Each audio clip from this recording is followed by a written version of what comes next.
تو یہاں پہ آپ کو بتائیں کہ پارلیمانی سیکرٹری خواجہ عمران نذیر اس وقت پریس کانفرنس کر رہے ہیں. جو ان کے کشمیر سیل کے پریزیڈنٹ ہیں ڈاکٹر آصف صاحب، انہوں نے ان کی حالت کو دیکھتے ہوئے، ان کی منافقت کو دیکھتے ہوئے اور ان کے معاملات کو دیکھتے ہوئے پی ٹی آئی کو خیر بات کہا ہے، اور پاکستان مسلم لیگ نون کی قیادت میاں محمد نواز شریف صاحب، شہباز شریف صاحب کے اوپر، حمزہ صاحب کے اوپر اعتماد کا اظہار کیا ہے. اور یقیناً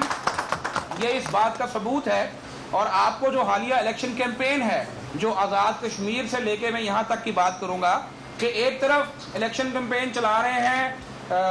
آپ کے سامنے بلاول زرداری صاحب جو کہ ڈیپوٹیشن پر بھٹو ہیں اور بیسیکلی وہ زرداری ہیں، اور ایک طرف جو کہ ان کی ٹاپ لیڈرشپ کاؤنٹ کی جاتی ہے،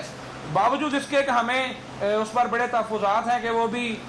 چھوٹے بچے ہیں، ابھی ان کو سن بلوغت تک پہنچتے وقت لگے گا. اور اس کے مقابلے میں میاں محمد نواز شریف صاحب کشمیر میں کیمپین نہیں کر رہے، میاں شہباز شریف صاحب کیمپین کشمیر میں نہیں کر رہے، حمزہ شہباز یا مریم نواز کیمپین کشمیر میں نہیں کر رہی. کیمپین میں میاں نواز شریف کا ایک پولیٹیکل ورکر جس کا نام آصف کرمانی ہے اور پرویز رشید صاحب، ان دو دوستوں نے کیمپین کو کشمیری قیادت کے ساتھ مل کر لیڈ کیا ہے. اور آپ واضح فرق دیکھ رہے ہیں کہ ایک طرف ہائپ ہے کیمپین کی اور دوسری طرف ہماری کس لیول کے دوست کارکن ساتھی جا رہے ہیں. تو یہ پہلے ہی اس بات کا ثبوت ہے کہ ان کو ایڑی چوٹی کا زور لگانا پڑ رہا ہے. اور آزاد کشمیر کی سابقہ پیپلز پارٹی کی حکومت نے جو کرتوت کیے ہیں وہاں پہ، جو کرپشن کی انتہا کی ہے، اس گنگا میں اچھی طرح بیرسٹر سلطان صاحب اور غلام محی الدین دیوان صاحب ہاتھ دھو کر اب نہانے کے لیے ولی اللہ بننے کے لیے اس پارٹی میں آگے ہیں، کیونکہ یہ این آر او والی پارٹی ہے. این آر او جو ہے وہ اس وقت جاری ہو جاتا ہے جب کوئی بندہ جتنی مرضی کرپشن کرے، پلاٹوں پہ قبضے کرے اور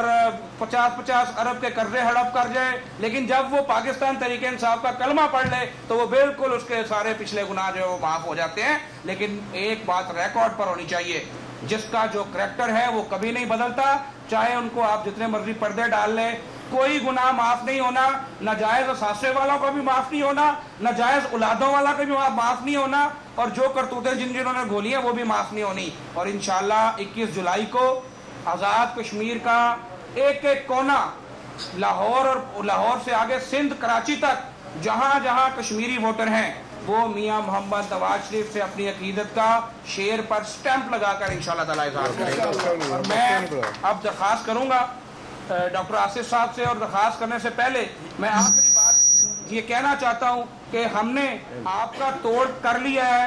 اور پی ٹی آئی کے وہ لوگ جو بار بار امپائر کو ساتھ ملانے کے تانے مارتے ہیں، انہوں نے خود آزاد کشمیر کے الیکشن کمیشن کو ساتھ ملایا. میں بڑی واضح بات کر رہا ہوں. اور آج یہ جو 2000 کے قریب ووٹ جو جعلی ووٹس ہیں جو آپ بھگتانا چاہتے ہیں، انشاءاللہ تعالی ہم الیکشن کمیشن سے بھی اپیل کر رہے ہیں، اور ہم خود بھی اصلی اور جعلی شناختی کارڈ میں تمیز کرنے والی مشینیں پاکستان مسلم لیگ نون خود اپنے خرچے پر لے کر آئے گی، اور ہم پولنگ بوتھ کے اوپر وہ مشین رکھیں گے. اور جب آپ کا گھوسٹ ووٹر جعلی شناختی کارڈ کے ساتھ اس مشین پہ گزرے گا تو دودھ کا دودھ اور پانی کا پانی ہوگا. اور ہم انشاءاللہ آپ کو یہ دھاندلی نہیں کرنے دیں گے، کیونکہ آپ لوگوں کو تھرڈ امپائر کی باتیں کرتے ہیں اور خود تھرڈ امپائر کو ملا کر کھیلنے کے عادی ہیں. انشاءاللہ 21 جولائی کو آپ کی اس منافقت کا بھی پردہ چاک ہوگا کہ جو پچھلے 3 سال سے لوگوں کے کان پک گئے ہیں، اور لوگوں کو پتہ چلے گا کہ دھاندلی کی پیداوار کون ہے اور دھاندلی کرنا کون چاہتا ہے. اور انشاءاللہ پاکستان مسلم لیگ نون کی قیادت نیٹ اینڈ کلین ہو کر اس الیکشن میں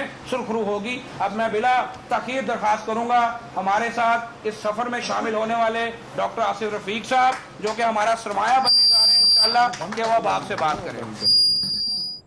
کسی سے بات کر لیں، کسی سے بات کر لیں. کوئی نہیں کام کر رہا. جی ڈاکٹر صاحب ویسے ہی آواز آ رہی ہے. بسم اللہ الرحمن الرحیم.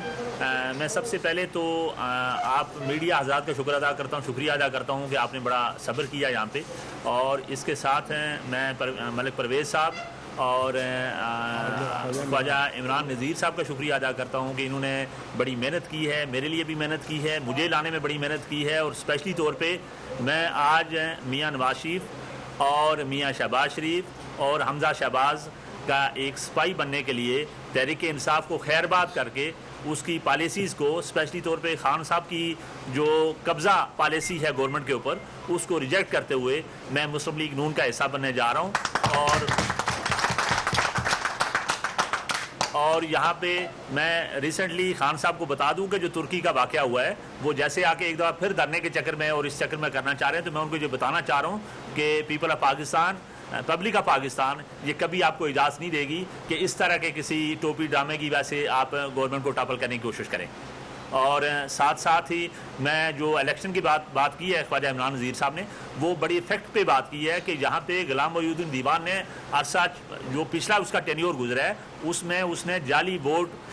جو جن کا کشمیر کے ساتھ کوئی تعلق نہیں ہے اس نے ان کو انلسٹ کروایا ہوا ہے، ریکوگنائز کروایا ہوا ہے اور لسٹوں میں شامل کروایا ہوا ہے۔ اگر یہ مشینیں وہاں پہ لگ گئی تو میں خواجہ صاحب آپ کو یقین دلاتا ہوں کہ ناٹ لیس دین 80% ووٹ جو ہے نا وہ ریجیکٹ ہو جائیں گے، اور یہ سارے کے سارے لسٹیں لے کے تو انہوں نے نہ صرف ووٹر بھی تقسیم چینج کیے ہوئے ہیں بلکہ ان لوگوں کا جن کا کشمیر سے تعلق کوئی نہیں ہے ان کو ووٹر لسٹ میں شامل کیا ہوا ہے، تو یہ سارے اس بیس کے اوپر ریجیکٹ ہو جائیں گے، اور یہ کانسیکوینسیز اور اس طرح کے جو حالات ہیں وہ تحریک انصاف کو فیس کرنے پڑیں گے۔ اور